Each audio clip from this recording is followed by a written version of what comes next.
Hello there fellow humans and welcome to this video, and today I want to talk about update 8.5, what is new and most importantly what has changed in the tier 8 tanks. I'm only going to go through the important ones. There is a lot of tanks that got their traverse speed nerfed or buffed, or their aiming time nerfed or buffed, but that in the grand scheme of things isn't going to change much, so I'm only going to talk about the tanks where you actually can have a proper change and where it's going to rebalance the tank as well. And speaking of that, we have new crew voices as well. Italian, Czechoslovakian, Polish, and Finnish crew voices. There is no Swedish yet. You also have the Japanese voices for the WoTB tanks, so I will make sure to never play those ever again. Also, we have the economy changes. I already made a video about that, so check that out separately. Don't want to talk about it again here. Then, well, avatars are useless. So is the E50M camo, because this looks like someone puked eyes all over it, so I think that this looks substantially horrible than the already existing E50M camo. And there was just some more camos, and we have the PBR upgrade for the Panzer II, the T43 Lightweight, and the Chimera, which is very nice. We also have more avatars and raiding battles, which no one cares about. And then we have the garage slots can now only be purchased in the store rather than the garage, which I think is a very horrible change. So we're going to start off with the American tanks. What has been changed? The Pershing now has more DPM, which is great for it. However, that is not the problem of this tank. The problem of these tier 8 mediums is they can't really pen anything. It's 180mm on the AP. However, the DPM change does one thing, and that is it makes it easier to fire APCR, and because it's having 2600 instead of 2200 allows you to fire APCR more often without having that much of a drawback. So I think it is useful, even though the main problem of the tank hasn't been changed. And every tank at tier 8 that has under 200mm of penetration is pretty much guaranteed to be worse than something that doesn't, because penetrating shots is quite important. I mean, this thing got an aim time buff or something, but there's a lot of buffs like that that don't really do much. You know, they're gonna do like 0.1% increase or decrease, so there's no real point talking about them, and that will make the video way too long and way too boring, and I don't want to do that because I don't want to bore you with dumb shit. So then what isn't dumb though is the penetration increase of the T32 rather. Well, the T34 already has great penetration. However, the T32 now does have decent penetration at 218mm on the AP, which now makes it an amazing tournament tank because you can actually pen all the defenders. You can go hull down, you even have a very strong front plate, your mobility is decent enough, so this is going to be a very, very strong tank in the next update, and I definitely recommend you to pick this up. And even though the E5 got nerfed, I think the line is still a very good one, and is definitely one that I can recommend, especially with the T34, which previously was the weakest tank of the line, now being one of its strong points. I guess the penetration doesn't change that much, but it still elevates it quite a bit. The Chrysler K also got the upgraded penetration, but it's the Chrysler K, so I don't know. I don't play it. Can't tell you. It has the turret at the back, which is always a disadvantage, which is not very nice. Then for some reason, the T43 has gotten a buff. It now traverses faster, which I don't understand. I mean, if you buff the best turret in the game, sure, whatever.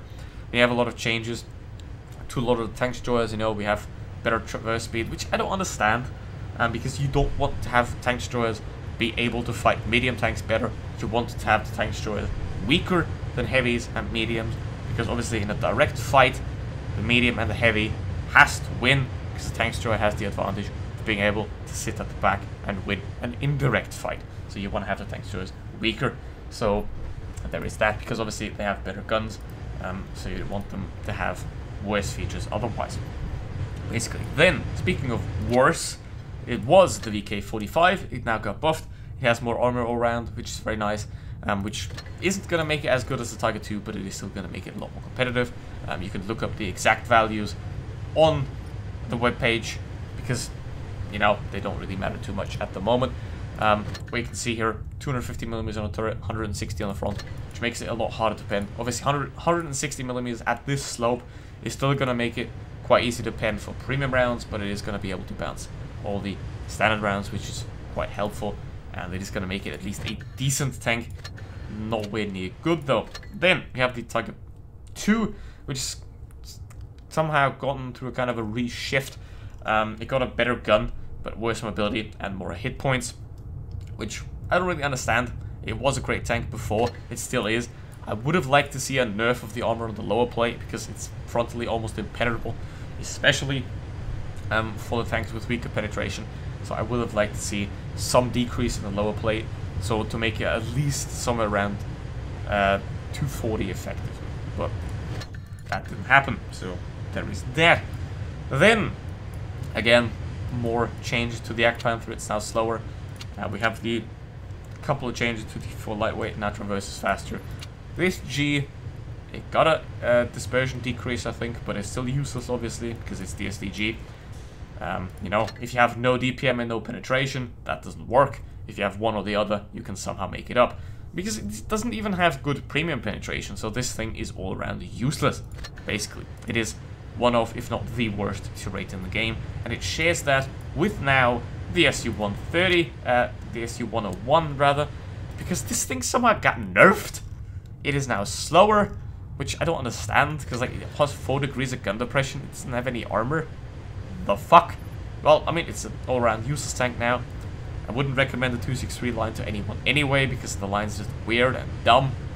But yeah, now the Su130 almost was too fast there. It is getting a slight buff to bring it a bit more in line with the Scorpion G. However, I still think the Scorpion G is going to be better. And it got better dispersion and aim time, I believe, which is quite nice for it. However, the main point of the Su130 PM, it has more camo, I guess. I mean, I'm not using a camo net on any tank, really, because I play very aggressive. But I prefer the Scorpion G because it's more mobile. It can traverse the turret all the way around. But if you'd like to camp in the back, then the Su130 is probably the better choice now. For some reason, this thing got adjusted, but it's not the ISU-152, so no one actually cares.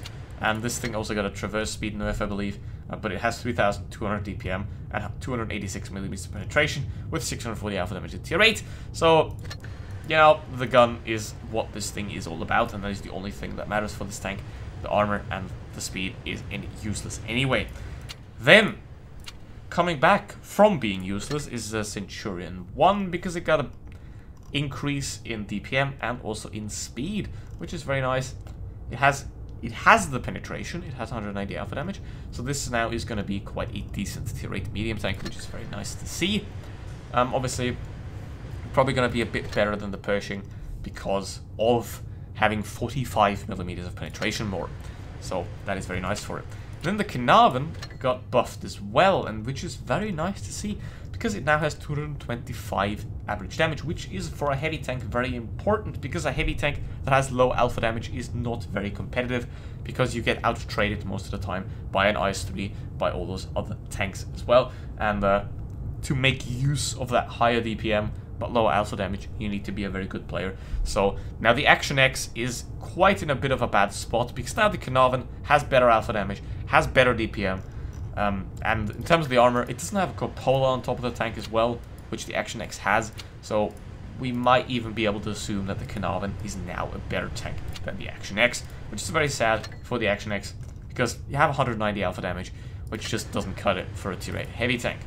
It is a decent tank, but there's just no point getting it. However, if you did follow my advice and did get the T54E2 and the Chieftain bundle for 15,000 gold a couple of months back, if you did that, now you can be happy, because this thing did get buffed. It now has 2,600 DPM with 215mm of penetration, which makes this now a very decent tank, and that is fine. No, that is fine, and it's not going to be good or great, but that is okay. However, what is good is the Chariot here. It now traverses even faster, which makes this an even better medium tank, which is always nice to see.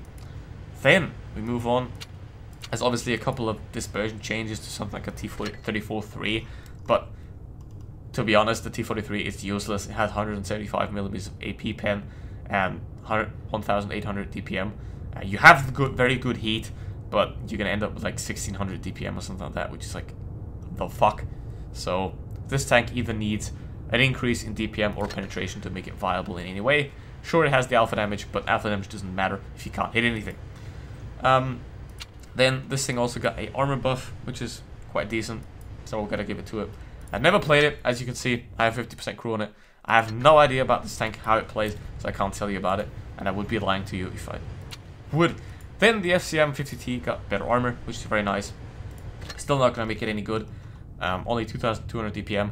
Centurion is now better than this thing, so there is no point in buying a premium tank that is worse than a Tech 3 tank. Buying a premium that is equal to a Tech 3 tank is fine, but if you buy a premium tank that is worse than Tech 3 tanks, then you're just wasting your money. Then the MX-5100 got better turret armor, like 230mm and 130mm respectively on the turret. It also became slower, so they're gonna try to make it more like the Sumua, I suppose, which I don't really understand, because the line is about speed and no armor, so making one of them armored and having the others not have armor doesn't really make any sense. And that same goes for the TVP VTU, which now has a lot of armor. 150 on the hull, 200 on the turret. However, this is flat, so you're still gonna get penned pretty easily. So that buff doesn't really make any sense, because obviously the entire lane is paper. Why would you buff one of them with armor? What I would have done instead, just buff the DPM to make that more viable. And the Pantera, sadly, it is now slower. However, it has more armor. It creates a bigger contrast to the Progetto, where now the Progetto is the faster one, and the Pantera is the slower one, but better armored one. It's only 100mm on front plate though, so you're gonna get penetrated quite easily, so there is that. And yeah, that is it for the tier 8s. There are some tier 6s and tier 5s as well, but I'm gonna spare you that because there's just no point. You can look up all the changes for yourself. The ones that are really big impacts here will be the T34, the KV5, Centurion, and probably also the VK, which is going to have the biggest change of how they play. The Pershing and the Canavan are also going to have quite big changes, or quite big buffs to how they play. And I think the Pershing is amazing for grinding WN8 if you want, and the Canavan is now pretty much better than the Action X. So yeah, that is it for this video. Thank you very much for watching. See you for the next one. Goodbye!